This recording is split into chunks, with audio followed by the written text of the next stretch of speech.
Y'all remember the 4 university students that went to Idaho that got, yeah, man. The person that did it is taking a plea deal? Biggest case on our docket here at Court TV, the biggest true crime case and trial in the nation. The case involving the 4 University of Idaho students who were brutally murdered.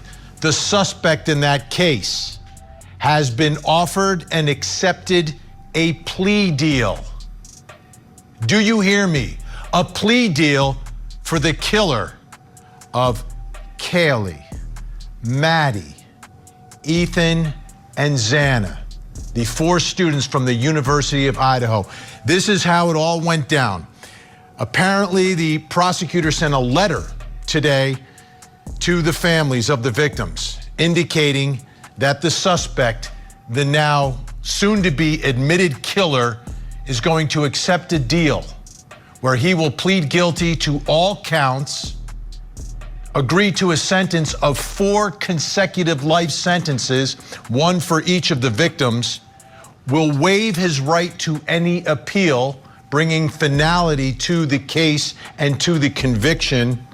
And all this is now apparently scheduled to go down on July 2nd. Now, obviously, this is going to cause a lot of reactions. We have seen one already from the family of Kelly Gonzalez. I want to put that up on the screen because this is where I am going to begin this discussion tonight of this breaking news. It's true. We are beyond furious at the state of Idaho. They have failed us. Please give us some time. This was very unexpected. We appreciate all your love and support. Let's keep that up there for a second so everyone can read it. What is important here? What is significant? First of all, they are beyond furious. They wanted this to go all the way through to the death penalty, number 1. Also, this was very unexpected. That tells you how out of the loop the victims' families were in this decision. Now, by law, it is the people of the state versus the defendant. The victims' families were in this decision. Now, by law, it is the people of the state versus the defendant. The victims' families are not a party to the case, but they have some rights. They should have a lot more rights, but they don't. But now we're learning that in a state like Idaho, which permits the death penalty, who is the death penalty for? It's for the worst of the worst. Who is this guy? A psychotic mass murderer? And he's the one who's going to get a deal.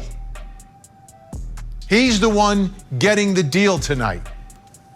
With, at a minimum, the Gonzalez family furious. I don't know about the other families. They may not want to go through a trial. But the law is the law. The law in Idaho is that the worst of the worst is for the death penalty. If not this guy, then who? What is it there for? Why does Idaho even have it? You might as well get rid of it tonight. If someone like this is not the one you're going to attempt to give the death penalty to, what do you have it for then? To make your jobs easier? Yeah, it's a tough trial. Yeah, it'll be 3 months. It'll be brutal. There's a lot of preparation. Everything is at stake. Nothing is a gimme. Nothing is a layup. But that's your job. That's what you're elected and that's what you're hired to do the cases that aren't easy. And the death penalty should not be used merely as a way to make jobs easier for prosecutors. Whether it's the prosecutors at the trial or the ones who have to fight the appeals, it doesn't matter. It's your job. And who is this defendant? Why does he, by the way, why was this case easy for prosecutors to prosecute? Relatively easy. How did they catch this guy? The DNA from the knife sheath, right? Now, how was that knife sheath left behind. Why? Under what circumstances? What do we know? Well, we know Kaylee Gonzalez fought back. My guess is likely in that struggle, the knife sheath somehow ended up on the bed. She fought. She fought harder than prosecutors are willing to fight for justice in this case. And again, you don't have to be for or against the death penalty. That's irrelevant. Your thoughts about the death penalty are irrelevant. It's the law. It's the law in Idaho. But the question tonight is, who is it for, if it's not for this guy? Man, condolences to the family, man. Rest in peace to the victims, too. This is a sad situation because this guy actually committed a real crime. Like, this is a crime, like, this is like the bombing and stuff like that, the Oklahoma bombing. Like, y'all is gonna give this man a chance to like still be here and visit his family and everything when the victims, they can't even see their family no more and their family can't see the victims no more, man. This is a very sad situation, man. This is sad, man.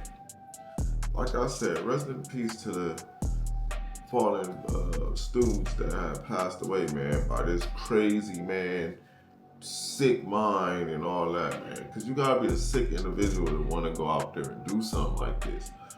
But the criminal system, the justice system, failed this family. Failed every last one of these families. All 4 families failed. The justice system failed them. For the simple fact that, imagine if that was their family member. That's what the thing is with these people. They gotta put themselves in the other person's shoes. Imagine if this was your family member and this happened to your family. Would you want a person to just be here still on the earth, like whatever, like it don't matter? I mean, I don't condone it. Nothing as far as like getting rid of a person or nothing like that. Taking a life or nothing like that. But at the same time, this guy took 4 lives. He should be getting the death penalty. Straight up. There shouldn't be nothing around it. There ain't no, we finna give you a deal. No, you're gonna get this and that's it. But the system is the system. The law is the law. Hey, this is America.